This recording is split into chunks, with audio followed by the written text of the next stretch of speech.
Hello and welcome to Environment Variables. This is Chris Skipper, the podcast producer, bringing you a very special episode of Environment Variables.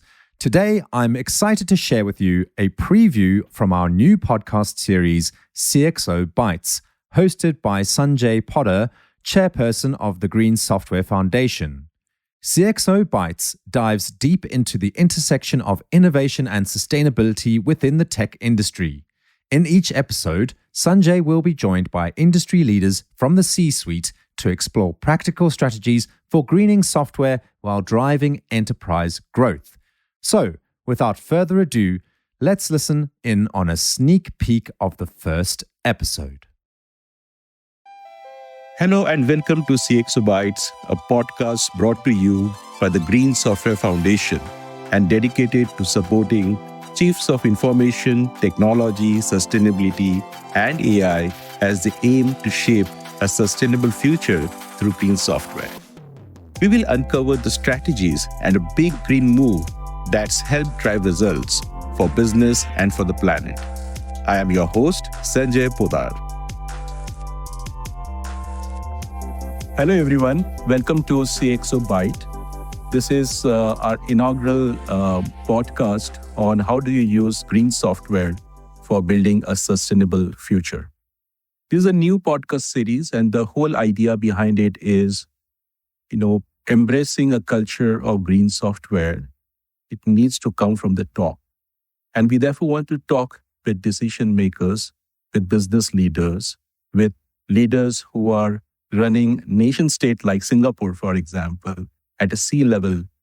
How are they driving this culture change when it comes to digital sustainability and green software, for example? Today, I am super excited to invite Dr. Ong.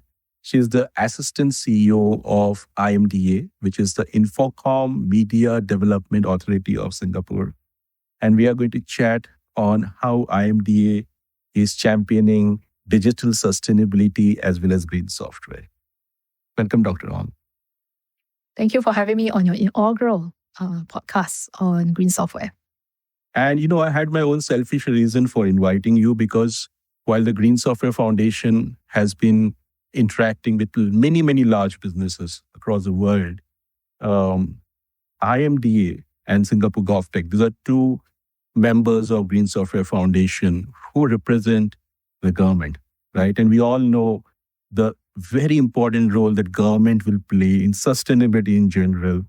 So I wanted to understand from you, how are you looking into this space? So we will talk a lot about that. The other aspect is probably to begin with, for our audience, a perspective on what is IMDA, what is your specific remit, what you are trying to do in Singapore. If you can give us, a few insights into that. Okay. So here in Singapore, of course, climate change is actually something that is a bit of a existential thing for us. Us being a small nation state and we're also an island, to us, climate change and the associated rising sea level is a matter of concern, right? So as a result, we have put in a green plan that states our sustainability goals by the time we reach 2050. And this is actually a whole government effort. So I don't think it is a case where it's one ministry or one agency that's responsible for the whole world. It is about the whole of government working together in order to make sure that we meet the goals of our green plan. Now, what are some of the things that we are doing? Many things, for example, the National Environment Agency is actually rolling out some of the regulations. We have things like e-waste management, for example. Just now you mentioned GovTech, which is our sister agency. GovTech is also rolling out green procurement when they're actually procuring software solutions. Within IMDA, we are responsible for some of the industry development. We are also what we call a sectoral lead of the ICT sector. So our own green strategy comprised broadly of 3 different strokes. The first is about greening ourselves as an organization. The second is really about greening the sector that we're responsible for, that we are leading. So in that case, there'll be things like the telecommunication sector, the media sector. And the third thing we want to do is to enable our ICT solution providers to provide green solutions to the broader economy so that we can scale the adoption, we can ease the friction out there in the ecosystem. So essentially, there's greening ourselves, greening the sector as the lead. And the third is really to provide solutions through the ecosystem so that the wider community can actually benefit. This is really a full 360-degree kind of approach in this phenomenon. And I was wondering, and you mentioned briefly on Singapore being an island state. I was thinking, why digital sustainability? What will happen if Singapore decides not to do it?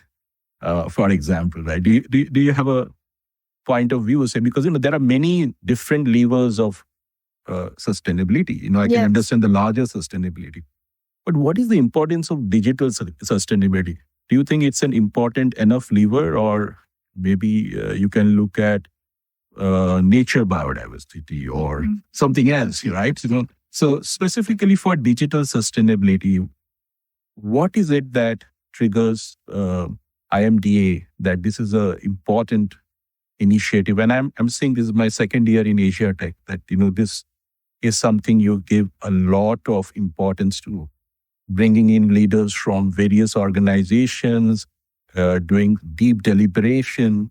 I also remember last year you brought out your new data center standards. I think increasing the temperature by 1 degree, that has an implication. So if you could throw a little bit more light on digital sustainability in particular, why you feel that's a very important lever for a country like Singapore and maybe for many other countries around the world? Yeah. Well, I think you're actually exactly right. That when we are trying to drive sustainability, actually there are many different strokes. Some of it includes looking at energy sources and all that, which actually is also very important for Singapore.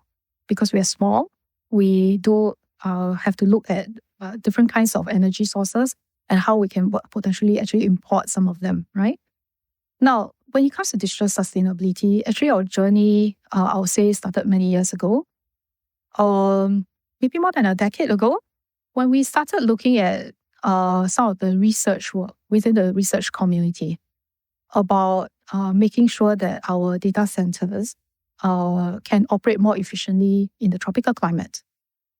Now, data centers comprise of almost a fifth of the ICT carbon emissions. And because they are such a huge component of the carbon emissions, of course, their efficiency has always been top of the mind. Now, in the tropical climate like ours, a large part of the energy sometimes is attributed to the cooling systems, right? The air conditioning that's actually needed to bring the temperatures down. So as you rightly pointed out, what we found out is that actually if you were to increase the temperature by 1 degree, that can lead to a savings of between 2 to 5% of carbon emissions. So, and that as a result, we have been investing in research within our academia, funding some of the innovation projects with our DC players in order to look at what actually works and what doesn't. Because I think in Singapore, regulations always needs to be balanced with innovation. So that have kind of led to what happened last year, which was that we released the first standards for tropical data centers. But we wanted to go a lot more, right? Because some of those standards around cooling and all that, that's kind of like looking at how efficient the radiators are in a car. But we also need to look at how efficient the engines are. And the reality is that if you look at the trends of ICT usage of software applications, I mean, so much of our lives, whether it is watching videos, watching TikTok, right, or to our education, all that, most of this have moved to be enabled by digital technologies. And when we look at the consumption of data centers and the kind of workload in it is increasing year by year. Now, with the explosion of AI, we know that the trend is probably that there will be more consumption of digital technologies. And those are the engines that sits within the data centers, and we need to make them efficient. And as a result of that, we have decided that we need to also get onto this journey of greening the software stack. And greening the software stack means a few things. The first is, of course, I think this is still a fairly nascent area. How do we make software more measurable so that there's a basis of comparison so that we can identify hotspots? That I think is important. The second part that I think is important is also, given all the trends today, GPUs, CPUs, all needing to work together. How do you make them work efficiently? How do you process data efficiently? How do you make sure that the networks and the interconnects within the data centers are efficient? I think all of these are worthy problems to look at. Some of it will rightfully stay are still in the research stage, so we'll be funding research programs called the Green Computing Funding Initiative around it. But at the same time, we also think that there are some practices that may be a bit more mature already, and we should encourage companies to actually innovate on top of it. So we're also conducting green software trials. Hey everyone, I hope you enjoyed that preview from CXO Bytes. If you want to listen to the rest of the episode, please go over to the CXO Bytes page on wherever you find your podcasts. Just search for CXO Bytes and enjoy the rest of this insightful conversation between Sanjay and Dr. Ong Chen of the IMDA. And to listen to more episodes of Environment Variables, please visit podcast.greensoftware.foundation. Bye for now.